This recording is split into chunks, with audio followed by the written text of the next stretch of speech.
Hello दोस्तों, जो आपका जो एक्सरसाइज 1.1 थी वो आपको समझ में आ गई होगी। ठीक है, ये 1.2 है। ठीक है, इसका पहला क्वेश्चन ये रहा। इस एक्सरसाइज को हम दो पार्ट में करेंगे क्योंकि जो पहला क्वेश्चन है काफी ज्यादा इंपॉर्टेंट हो जाता है अपने आप में। ठीक है ना, और उसके बाद दूसरे पार्ट में हम बाकी के जो दो क्वेश्चन है उनको कंप्लीट कर देंगे। क्लियर है? इस तरह से हमें इसको करना है। तो देखो, सबसे पहले अगर हम बात करें तो पहला क्वेश्चन है prove that root 5 is irrational, कि रूट 5 एक इरेशनल नंबर है, ये प्रूव करना है। ठीक है ना, ऐसे ही क्वेश्चन देखो अगर आप अपने एग्जांपल में देखोगे तो रूट 2 रूट 3 के बारे में भी पूछा हुआ है। जिनके पास कैपिटल बुक है, ठीक है, उनके इसमें रूट 7 भी मिल जाएगा। इसी तरह से कुछ भी पूछा जा सकता है। क्लियर है कि ये एक इरेशनल नंबर है, ये प्रूव करके दिखाओ। डन। तो इस क्वेश्चन को स्टार्ट करने से पहले मैं एक इनमें से करा देता हूं, जैसे मैं रूट 2 करवा देता हूं आपको। ठीक है, क्योंकि अगर आप एक बार सीख गए ना तो सब पे वही फॉर्मेट एप्लीकेबल होगा। इसका मतलब देखो, इंपॉर्टेंट तो बहुत है, पेपर में आता भी है। और बेस्ट चीज क्या है कि अगर आप एक सीख जाओ तो दूसरा भी उसी की तरह है, तीसरा भी उसी की, बिल्कुल सेम कॉपी करना है। बस पूरा का पूरा एज इट इज कॉपी करना है, बस एक डिजिट चेंज होती है बस, बाकी सब कॉपी है पूरा पूरा। बात में आ गया? तो काफी आसान होने वाला। हम रूट 2 से स्टार्ट करते हैं। रूट 2 पहले सिखाता हूं मैं, देन फिर हम एक्सरसाइज का जो पहला क्वेश्चन है रूट 5 वाला इसको करेंगे। आप मुझसे पहले ये क्वेश्चन करना। ठीक है, तो स्टार्ट करते हैं रूट 2 के लिए। रूट 2 के लिए समझते हैं पहले। मान लो रूट 2 के लिए क्वेश्चन आया हुआ है कि रूट 2 एक इरेशनल नंबर है, ये प्रूव करके दिखाओ। तो जब भी ऐसा क्वेश्चन आएगा तो सबसे पहले हम सॉल्यूशन करेंगे। पहले मैं रूट 2 करवा रहा हूं, ठीक है ना। सॉल्यूशन करेंगे तो इसमें क्या लिखेंगे, लेट कर लेते हैं root 2 be a rational number. हमने मान लिया कि रूट 2 एक रैशनल नंबर है, क्योंकि देखो इरेशनल प्रूव करना ना तो उसके उल्टा यानी विपरीत में ही। ठीक है ना, आप पहले बोल दो कि वो रैशनल नंबर है, फिर सॉल्व करते चले जाना, लास्ट में आ जाएगा कि ये रैशनल नंबर नहीं है, तो अपने आप प्रूव हो जाएगा। क्लियर है? तो सबसे पहले हमने लिखा कि रूट 2 जो है बी अ रैशनल नंबर। यहां तक आप फटाफट से लिखते जाइए साथ में। ठीक है ना, और आपको पता है जब कोई रैशनल नंबर होता है तो आई डॉट ई डॉट का मतलब क्या होता है, दैट इज, तो उसको लिखा जा सकता है that is can B written in the form of P upon में Q, यानी इसको लिखा जा सकता है P upon Q की फॉर्म में। समझ में आ गया? Where Q not equal to 0, जो Q होता है वो 0 नहीं होना चाहिए। P 0 हो सकता है बट Q 0 नहीं होना चाहिए। ठीक है, and both P and Q are integers, जहां पे P Q क्या होंगे, इंटीजर्स है। तो आप इतना भी लिख सकते हो। दैट इज के बाद अगर आप लिखते हो यहां से यहां तक तो काफी और अच्छा जो है क्वेश्चन खिल के आएगा, मतलब जो आपका जो आंसर है वो काफी अच्छा लगेगा टीचर को। ठीक है ना, तो हमने सबसे पहले लिखा कि root 2 be a rational number लिखा मैंने। ठीक है, that is can be written, जो रैशनल नंबर होता है उसको लिखा जा सकता है पी बाई क्यू की फॉर्म में, where q not equal to 0 and both p and q are integers. यहां तक हो गया। अब मैंने बोला इसका मतलब मैं रूट 2 को लिख सकता हूं, अगर मैं ए अपॉन में बी लिख लूं तो कोई दिक्कत तो नहीं है। ठीक है ना, यानी पी अपॉन क्यू यानी अपॉन की फॉर्म में लिखा जा सकता है। ठीक है, जहां पे वेयर ए एंड बी, हम मान रहे हैं कि ए एंड बी जो है वो क्या है, को प्राइम नंबर। क्या है? को प्राइम नंबर है। अब ये को प्राइम नंबर्स क्या होते हैं? को प्राइम नंबर्स वो होते हैं जिनके जो फैक्टर्स होते हैं, जो कॉमन फैक्टर होता है वो 1 होता है। सिर्फ 1 ही कॉमन फैक्टर होगा, उसके अलावा कोई नहीं होगा। जैसे हम 17 का फैक्टर करें 17 का तो 17 आएगा और 1 आएगा। मैं 19 का करूंगा तो 19 और 1 आएगा, तो इसका मतलब कॉमन फैक्टर सिर्फ 1 है। ठीक है, तो अगर एक ही कॉमन फैक्टर आता है, सिर्फ एक 1, ठीक है, तो वो को प्राइम नंबर मानते हैं। अगर एक से ज्यादा आगे फिर वो को प्राइम नहीं होते। यहां तक समझ में आ गया? तो मैंने मान लिया कि root 2 equal to a upon में बी, जहां पे ए और बी हमारे को प्राइम नंबर्स हैं। अब मैं यहां पे बोलूंगा बी को उधर भेज देते हैं, तो ये हो जाएगा root 2 B is equal to A. फिर मैंने बोला स्क्वायरिंग स्क्वायरिंग बोथ साइड्स। ठीक है ना, अब मैं दोनों साइड का स्क्वायर कर रहा हूं, तो रूट 2 बी का स्क्वायर इज इक्वल टू ए का स्क्वायर। तो उसको मैं लिख सकता हूं, देखो रूट 2 का स्क्वायर जब करते हैं तो 2 निकल के आता है बाहर। ठीक है, ये आपको पता होना चाहिए। ठीक है, कि स्क्वायर से रूट कट जाता है। और बी का स्क्वायर हो जाएगा is equal to a square. यहां तक समझ में आ गया? यहां तक नोट डाउन करो पहले फटाफट से। ठीक है, पूरा स्टैंडर्ड फॉर्मेट है, यही फॉर्मेट हम दूसरे पे भी अप्लाई करेंगे क्योंकि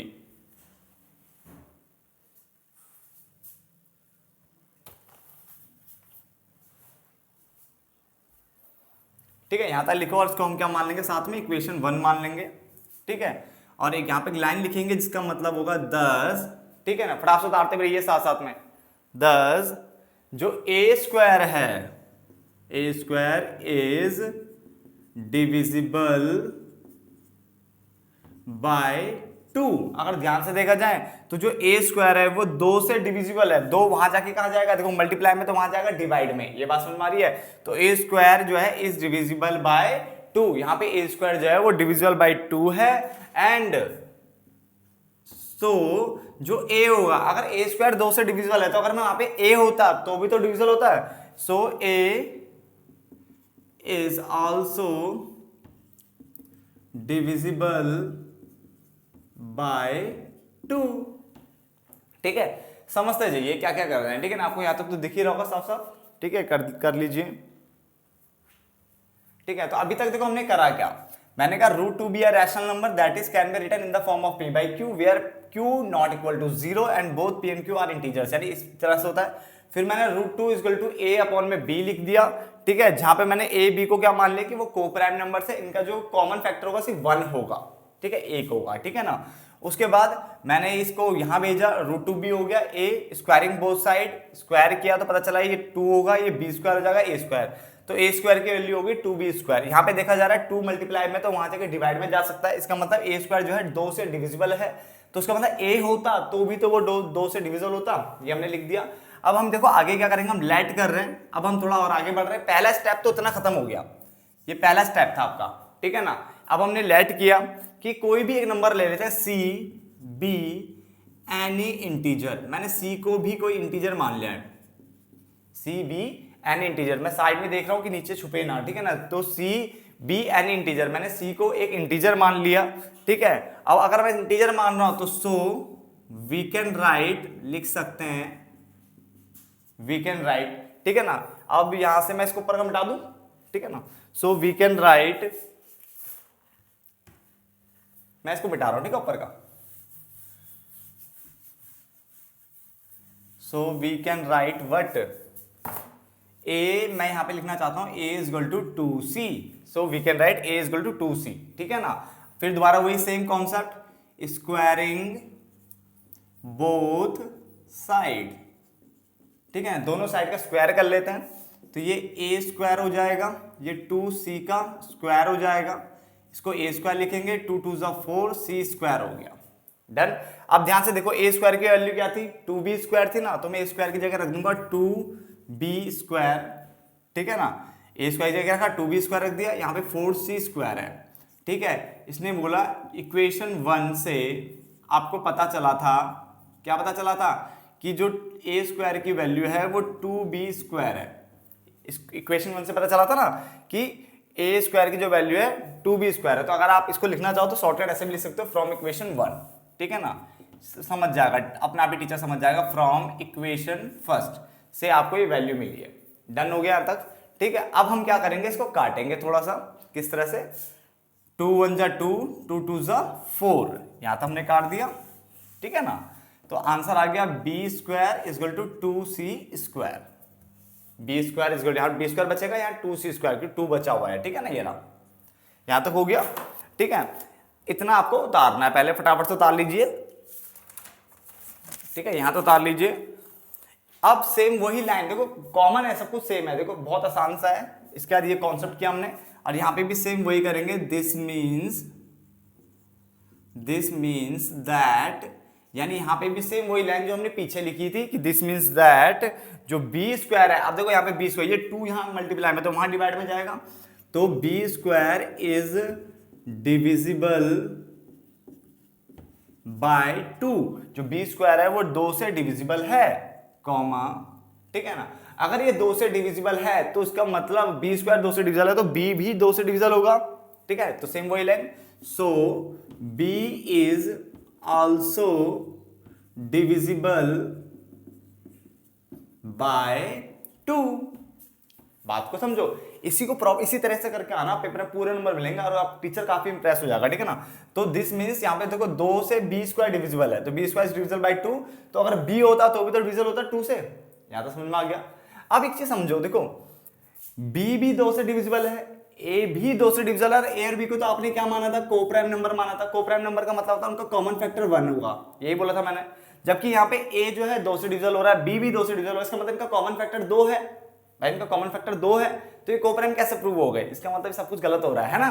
तो यहाँ तक हमने कर लिया, ठीक है, डिविजिबल बाय 2। उसके बाद हम क्या लिखेंगे, देयरफॉर, ध्यान से देखिए मेन लाइन आने वाली, देयरफॉर, ठीक है, आप साथ साथ में उतारते रहिए। Therefore a and b have at least, यानी जो ए और बी हमने माने थे उनके हैव एट लीस्ट, जो 2 है, 2 हैज अ कॉमन फैक्टर, ठीक है। जो ए और बी था उसका जो है क्या है, 2 जो है एज अ कॉमन फैक्टर, वो क्या हमारा कॉमन फैक्टर है, 2 यहां पे कॉमन फैक्टर देखने को मिल रहा है, ठीक है ना। बट दिस कॉन्ट्राडिक्ट, ये जो है ना कॉन्ट्राडिक्ट कर रहा है। कॉन्ट्राडिक्ट मतलब हो गया ये तो हमारे विपरीत में जा रहा है, कॉन्ट्राडिक्ट्स द फैक्ट दैट, ये कॉन्ट्राडिक्ट कर रहा है the fact that a and b are coprime number.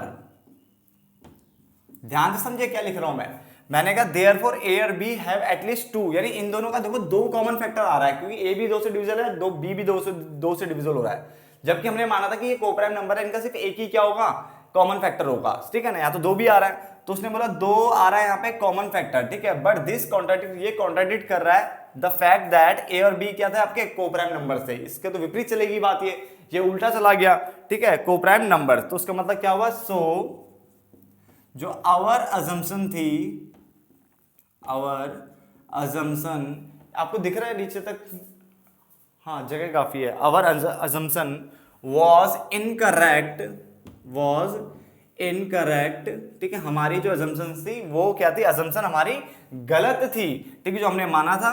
तो हैंस जो √2 इज इरेशनल, तो √2 जो हो गया वो क्या प्रूव हो गया, इरेशनल है। हमारी अजम्पशन गलत थी, हमने रैशनल मान लिया था, वो गलत है, ये इरेशनल है। मैं बार बार पीछे से चेक करूं, कई बार क्या है ना नीचे छुप जाता है, वो कंटेंट छुप जाता है तो दिक्कत हो जाती है ना बच्चों को।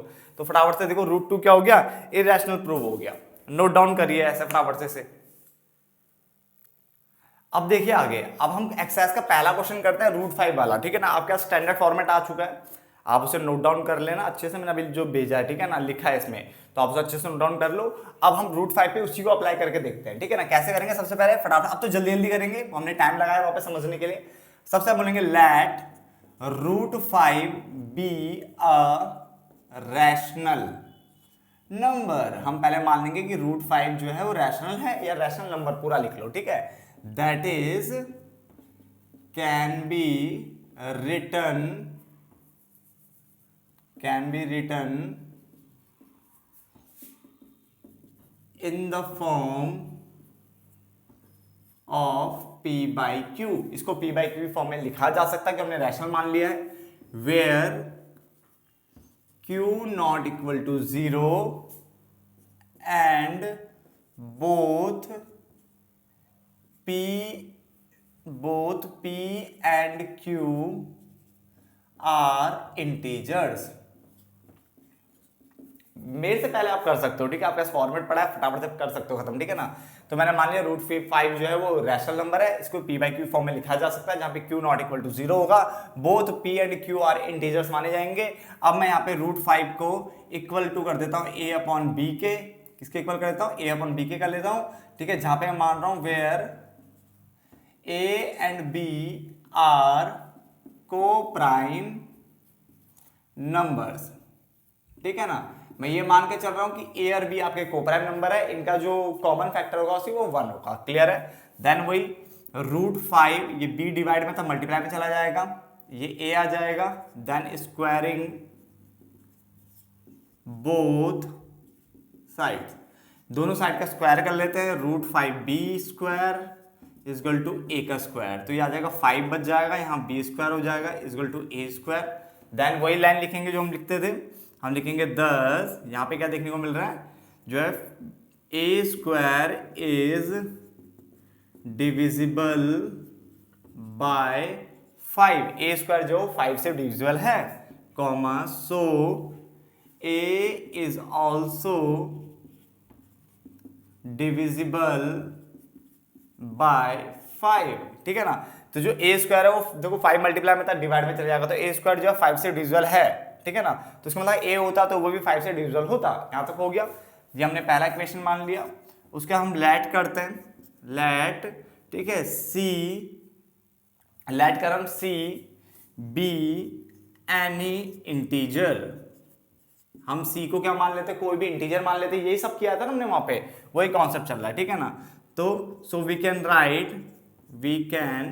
राइट हम क्या लिख सकते हैं, a इज इक्वल टू, वहां पे 2 था क्योंकि वहां पे 2 वाला क्वेश्चन था, 5 वाला, तो a is equal to 5c, a is equal to 5c। यहां तक आपको दिख रहा है सब कुछ, ठीक है। उसके बाद हम क्या करेंगे, squaring both side, squaring both side, ठीक है, दोनों साइड का स्क्वायर करेंगे। मैं थोड़ा सा मिटा दूं से, यहां पे मिटा देते हैं, इस तरफ ही कर देता हूं, ठीक है ना। तो जब मैंने स्क्वायरिंग बोथ साइड किया तो ये a का स्क्वायर हो गया, इधर 5c का स्क्वायर यानी a square is equal to 25c square, ठीक है। अब a स्क्वायर की वैल्यू क्या थी, 5b स्क्वायर थी, ठीक है ना। तो 5b स्क्वायर मैंने यहां लगा दिया, a स्क्वायर की वैल्यू 25c स्क्वायर, यहां पे मैंने लिखा फ्रॉम इक्वेशन 1, ठीक है। सेम क्वेश्चन है, पूरा पूरा एज इट इज कॉपी चल रहा है, देखो सब कुछ, खाली जो है 5 था तो 5 लिखेंगे, 7 होगा तो 7 लिखेंगे, ठीक है ना। इसके बाद 5 5 जा 25, तो b square is equal to 5c square, यहां तक समझ में आ गया, ठीक है। दिस मीन्स दैट जो 5 डिवाइड में आएगा तो इसका मतलब b square is divisible by 5, जो b स्क्वायर है वो 5 से डिविजिबल होगा, ठीक है। सो b is also divisible by 5, तो b भी क्या होगा, 5 से डिविजिबल होगा। यहां तक लिख दिया, फटाफट से नोट डाउन करो यहां तक, ठीक है। फटाफट से लिखिए, जल्दी लिखिए फटाफट से, ठीक है। This means that b square जो है 5 से डिविजिबल है, तो उसका मतलब b भी 5 से डिविजिबल होगा। यहां तक तो हमने लिख दिया। उसके बाद वही लाइन जो हमने लिखा,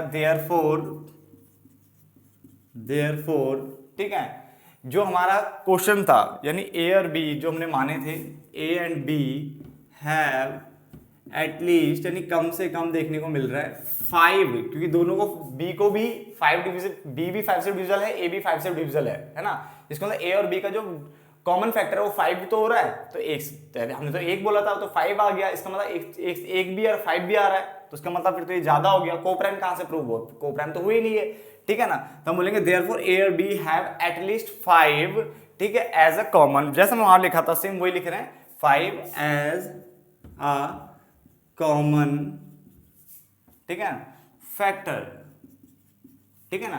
तो a और b के जो है एटलीस्ट क्या 5 यहां पे कॉमन फैक्टर देखने को मिल रहा है, जबकि ये this contradicts the fact that a and b are coprime, but ये कॉन्ट्राडिक्ट कर रहे हैं इस फैक्ट को कि a और b जो है को प्राइम नंबर है, को प्राइम नंबर है, ठीक है ना। तो आवर अजम्पशन जो है वो क्या हो गई है, इनकरेक्ट हो गई है। So our assumption was incorrect, हमारी जो अजम्पशन थी वो इनकरेक्ट हो गई है। हैंस जो हमारा क्या था, रूट 5 था इज इरैशनल, रूट 5 जो है वो इरैशनल प्रूव हो गया, ठीक है। अब देखो मैंने जो बनाया है, ठीक है, इस वीडियो को यहीं पे खत्म करने वाला, बट आप कोशिश करो रूट 3 और रूट 7 का आप करके दिखाओ, रूट 3 और रूट 7 का आप करके दिखाओ, ठीक है ना। और इसको करने के बाद अगर आप मुझे भेजना चाहते हो, ठीक है, तो मैं आपको क्या है अपनी इंस्टा आईडी दे दूंगा नेक्स्ट पार्ट में, ठीक है, आप वहां मुझे भेज देना, ठीक है, नेक्स्ट पार्ट में दे दूंगा इंस्टा आईडी, ठीक है ना। तो रूट 5 और रूट 7 जो है यार, ठीक है, आप करके रखना, ठीक है। इसका पार्ट नंबर 2 में बताता हूँ फिर। चलो फटाफट से नोट डाउन कर लो।